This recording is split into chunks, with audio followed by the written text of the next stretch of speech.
Now for this next section, I want to take you through the dual pixel autofocus that of course Canon are legendary for, as well as the digital image stabilization options on the Canon R5C. So let's go ahead and jump into the menu, and we will find most of this stuff in the very first menu, the camera setup menu. And you'll see the first one we come to is the continuous autofocus. Now, my camera on the lens is currently set to manual focus, so that's why this entire menu is grayed out. I'm going to click and switch that across, so the lens, the physical lens switch is now set to autofocus, and therefore that enables those options in the menu. The continuous autofocus you can either have enabled or disabled, or when you have the only around focus point selected, it lets you roughly focus on a subject in the box, and then the camera finishes that job automatically for you, which is very much like an AF boosted manual focus. The focus box will be yellow when you are meant to be manually focusing, and then it will turn white when it's close enough to the focal point for the camera to finish off the job with its autofocus system. If the camera can't evaluate how to adjust the focus, it will do nothing rather than trying to search endlessly for the subject, which makes it a more stable and predictable mode to use than just the continuous autofocus mode without that option switched on. When you have the continuous autofocus switched on, you can choose to have the AF frame either large, small, or I find the most useful one is whole area. There is a small margin all around the edges where the autofocus just doesn't work. It is relatively slim around the boundary of the frame. But when you've got it set to whole area, it will enable you to just tap and select, and it will track things. And the continuous autofocus will continue to work as you're pointing it at something that's moving. Now that could be anything, but it will maintain that focus continuously as it's looking for it. That does have a knock-on effect in terms of battery life performance, obviously, because it's doing more with the lens. It's physically moving things around. But it will make life easier for you if you're trying to, particularly as a single operator, obviously trying to find your subject in the frame and kind of track it with the autofocus. It's kind of one less thing to think about. The dual pixel autofocus in the R5C is very, very good. Very, very good. It's very responsive. It's very sticky.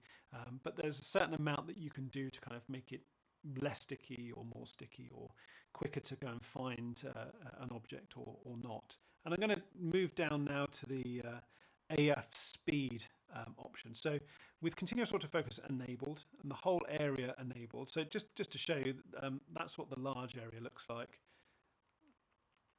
That's what the small area looks like.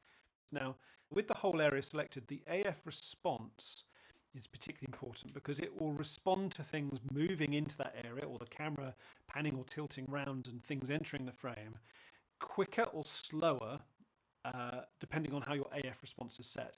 Now that includes something moving in front of your subject. If the responsiveness is up, so if I set that to the maximum, which is +3, and something moves across in front of my subject or enters the frame, it's going to be very alert to that, and it's going to go and move to it very quickly when that AF response is set all the way up to +3. That can be a really good thing if you're, let's say you're filming sports and you just want to be able to point the camera and it's going to go, oh, that, okay, and lock on, and then you move the camera somewhere else and it locks on something else. But if you're filming, let's say, an interview in a crowd and there are people kind of passing around, you want that responsiveness to be right down because you want it to essentially stay with the initial subject that it's locked onto. So in which case you would lower that down. It goes down to -3. So that's the AF response, literally how quickly it responds to things in the frame or other things in the frame, or the thing that it started with just moving around. So for example, the C70 I'm using here to record myself, that's obviously locked onto my face right now. If I had the responsiveness turned down and I was moving forwards and back a lot, then it would be very slow, if at all, to catch on to the fact that I was moving. So I'd be going in and out of focus quite a bit. If I had that response up, it would be very responsive to me moving forward and back, but only if I was in this particular mode and it was set to face priority. Now, in the next page is where you find the face detection and tracking settings. Mine's currently set to off. So With the C70 right now, I've got this set to on and I've got it set to face only. When you're in face only, it essentially ignores these speed and response. It will do everything it can to maintain focus on a face. And if there is no face, it will do nothing. Whereas when you're in the face priority mode, if there's a face, it will lock onto it. But if I manually choose to tap on something else in the frame, it'll go, oh, okay, I'll go and focus on that, and it will track that object. So it's a nice flexible mode, particularly if you're not shooting an interview, you're shooting something that's got faces, but not necessarily something you just one face you want to lock onto.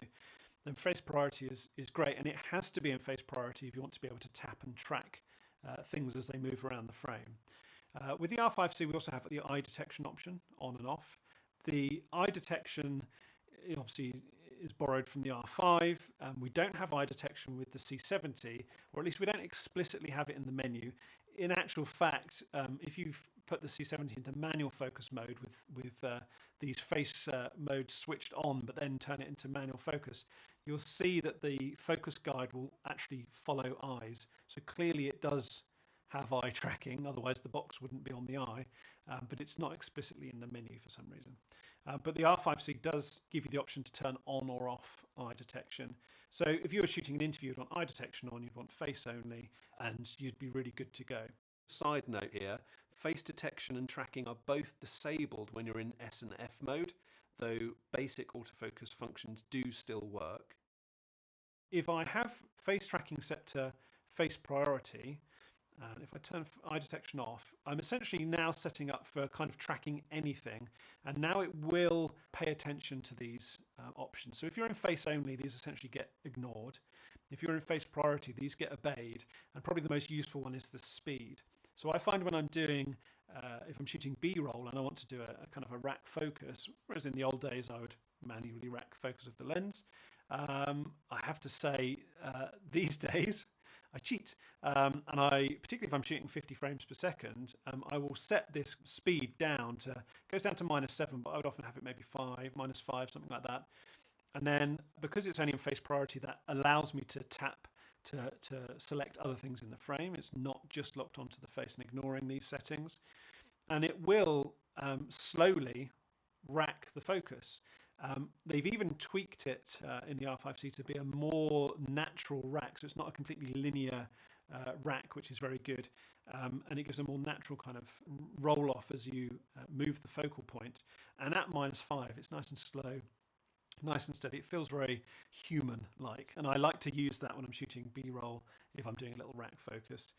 It means that I normally nail it in one rather than what I used to do, which is oh, gone the wrong way. Oh, gone too far. Oh, you normally get it all right one way and then not right the other way. Anyway, maybe that's just me. I am pretty bad at it.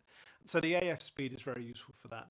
Now, confusingly, there is a focus mode at the bottom here, which is grayed out. That's because I'm using a lens that has an AF/MF switch on it, but some of the RF lenses, probably most notably the 16mm, which is a fairly new RF lens, which I've got and is fantastic, it doesn't have a physical switch on the lens that will switch between autofocus and manual focus. So with that lens, this focus mode becomes available and you can set it in here in the menu. So that's why that's there. And also the frame position options, they're grayed out, but that's because I've got it set to whole area. If I was in small or large, you'd be able to either make it selectable or just the center of the frame. So that's why those options are grayed out currently. Now, just a couple of extra things that I should highlight whilst we're talking about focus. There are a couple of extra things that you might need to turn on in other menus, depending on what you're trying to do. So first of all, if I go to my assistance functions, we saw this earlier, the first option there is the focus guide. You have that on or off. The focus guide, if I set my camera back to manual focus, and let's take off the lens cap. Let's turn on this light so that we can see what's going on.